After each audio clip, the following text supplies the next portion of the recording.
Governor David Ige signed an executive order on Monday requiring Internet service providers with state contracts to abide by net neutrality rules. As you know, in December of last year, the Federal Communications Commission voted to end net neutrality rules in this country. I pledged at that time to ensure that all of Hawaii's residents have the benefit of an open platform of innovation, education, and free expression that the Internet represents. This morning, I signed an executive order to maintain net neutrality. It requires the state. Thank you.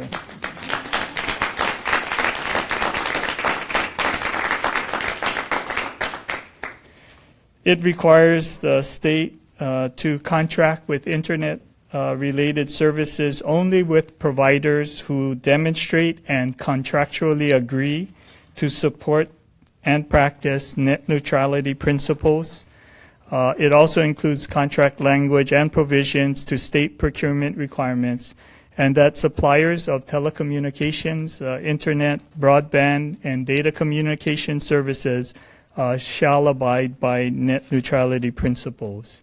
You know, an open, fair, and accessible Internet is critically important to our people and our economy, connecting us to the rest of the world and increasing our commerce, fostering innovation, and adding to economic growth. I've worked with members of the cabinet and all of the legislators here to ensure what we can to make sure that Internet is free, and accessible, and balanced to the people of Hawaii. So just wanted to thank you and thank the legislators for being here this morning. Well, it's a couple different things. As you know, last year we had Charter coming through as part of their franchise agreements, and we had made sure that the franchise agreement had the principles of net neutrality already built into the franchise agreement. So it extends for 2 years, 3 years total from the time that we signed. So we're about in the first year of the contract. So Spectrum is, by franchise agreement, is committed to net neutrality. Just to restate that, Governor, so basically only state agencies under this will be... This is for, right, only state agencies.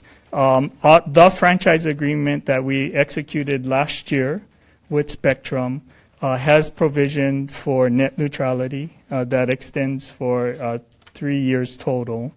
The provisions with Hawaiian Telephone in their ISP also has provisions for net neutrality. Last month, 21 House members wrote a letter to the governor asking him to take action to protect Hawaii residents and businesses from excessive Internet fees and to ensure open access to the Internet. Members of the House really want to thank the governor, and it is a bipartisan group that urged the governor to sign this executive order. We do have legislation moving. House Bill 1995 is currently sitting in CPC. It's passed its first committee, and it would apply to broadband service providers across the spectrum. So this really is an opportunity to protect to the extent that we can before formal legislation can be passed. The bipartisan part of the group. Governor, I deeply appreciate the fact that you listened to the letter that I drafted and that 21 of my colleagues co-signed, which asked you to issue this executive order. We now are the third state, following New York and Montana, where governors have stepped forward to protect the Internet and to provide the equality that we have all been used to for nearly 20 years. And I appreciate that very much. Thank you, Governor. Thank you. And we can ask the governor to hold up a paper copy of the executive order. Hold something up. What net neutrality is? You can? Sure. You can. Well, Okay. I mean, yeah. That's fine. Okay. Yeah, I can, but... Oh, no, please. No. All right. It's probably when you get all the politicians together. You know, it's so important that Internet access in this day and age is available to everyone. It is, by all intents and purposes, a fundamental right that people ought to be able to have access to in order to live their The lives. issue has been debated on the national stage in recent months as the Federal Communications Commission, chaired by Ajit Pai, moved to rescind net neutrality rules. We propose to repeal utility-style regulation of the Internet.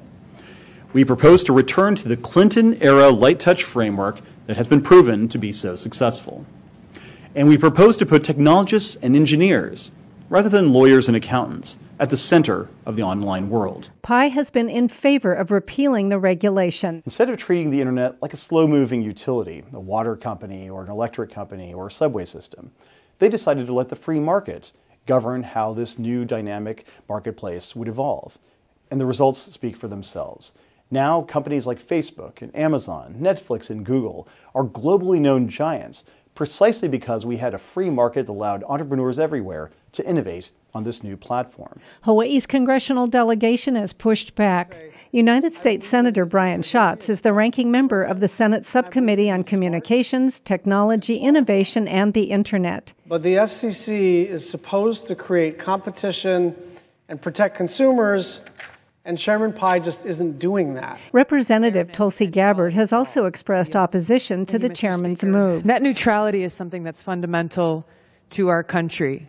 Now, the FCC's current proposals roll back these freedoms for the benefit and profit of big internet service providers on the backs of students, entrepreneurs, and innovators, small businesses, and really all of us.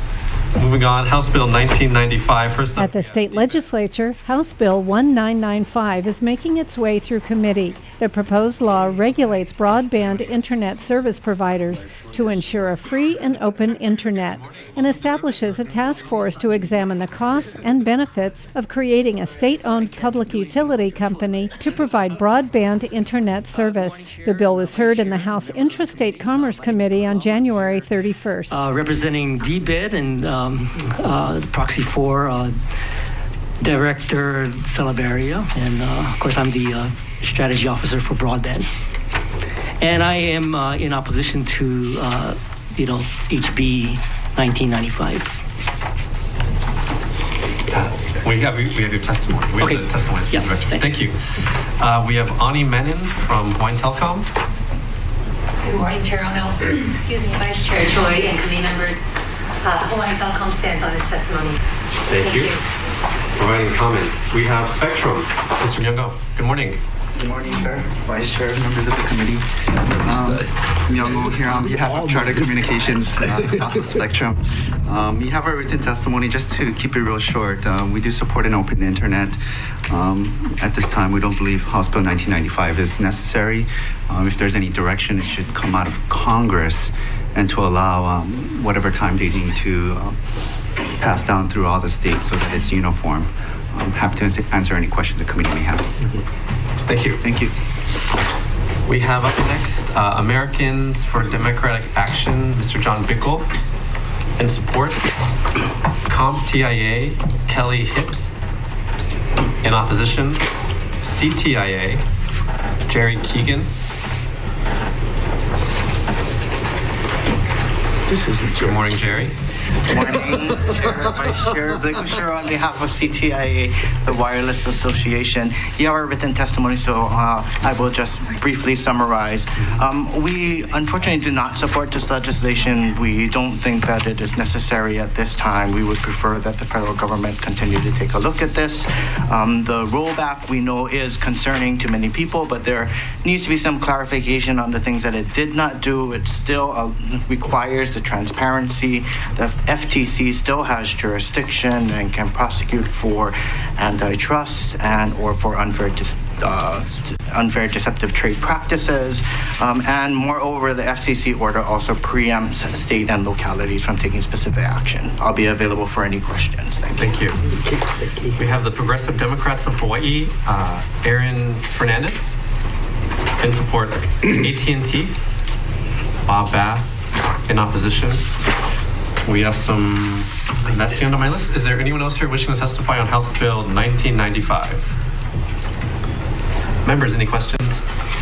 We have House Bill 1995. This is the one relating to broadband internet access. We're gonna strike on page 7, section A.